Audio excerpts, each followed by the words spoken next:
So I said a few weeks ago I was going to work on some Burt Bacharach tunes, and here I am going to be playing a show this weekend, and our singer is the original voice of Siri. Her name is Susan Bennett, and she's doing a couple of tunes by Burt Bacharach, and one of them that she's doing is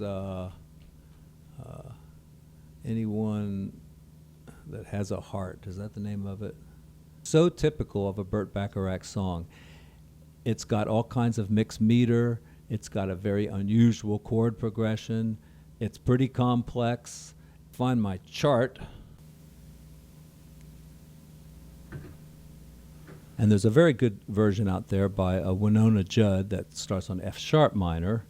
And on my chart, it starts on F minor. We'll get you through the song, but there's not a lot of detail as to exactly what to play. So a lot of charts are like this, and if you're sitting in with a band, or you're sitting in someplace and you have a chart like this, it'll keep you from getting lost and making any really terrible sounding mistakes, but you won't be adding much detail to the song. The audience does like to hear sometimes they know the songs better than the musicians know the songs, because musicians are playing all the time. They don't listen as much as they need to. And people that just love music listen all the time, and they absorb a lot of details that, unfortunately, we as musicians will leave out sometimes. So looking at the chart, one detail I notice is missing is when you play F minor, 1, 2, 3, 1, 2, 3, 1, 2, 3, 1. There's a definite bum, bum there, and it's in every arrangement. So even though it's not indicated on the chart, it's good for the bass player at least to play that, or for the piano player to double along with that too. Dun, dun, dun.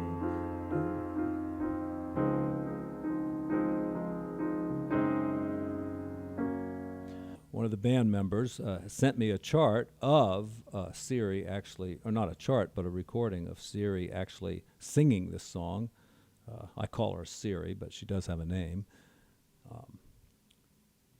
So I'm going to listen to that recording and play along with it as I read the chart and see just what I can absorb.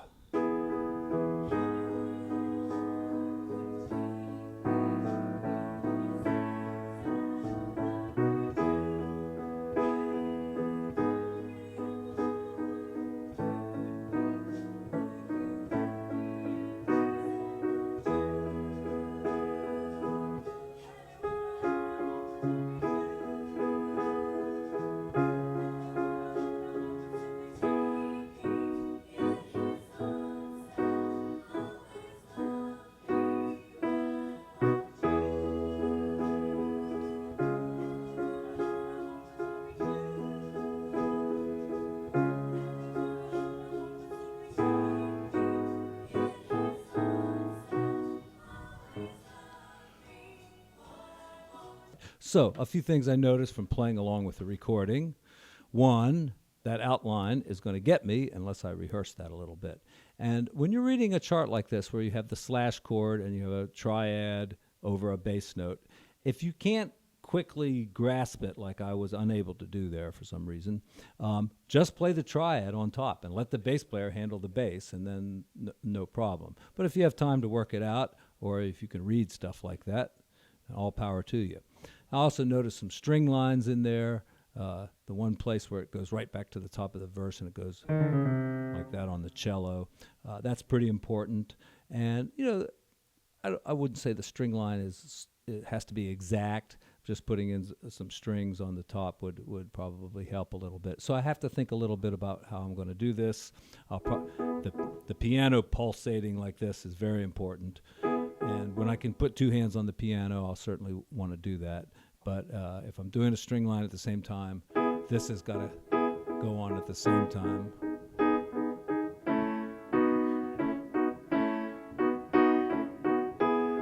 And see, if you're just reading the top part of the chord, not the bass note, hell of a lot easier. Okay? It just starts right at the top.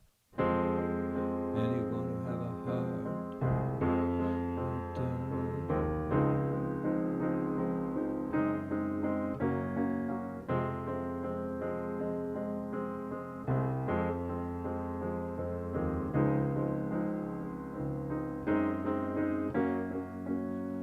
Let's see. So go dun dun dun dun dun dun. 1, 2, 3,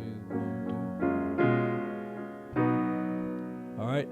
Now, where you come up with a chord progression like that? I mean, F minor to D flat. That's cool, but then that little supertonic over the G flat there. That's beautiful. And then kind of doing the same idea here.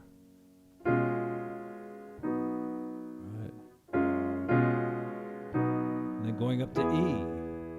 All right, we were in F, now we're in E major. Those are not exactly closely related keys. They're close to each other on the keyboard, but you know, they don't sound anything at all alike. So the song really travels through a lot of interesting tonality. All right, that's typical. You go up to the minor 3 chord. And notice in the chart there, all the little slashes there are the beats. So, you know, when you're going into mixed meter, like you've got to be going into mixed meter here someplace, just being able to count those beats along, you know, kind of saves you from, you know, having to count in some weird way. So I like the chart.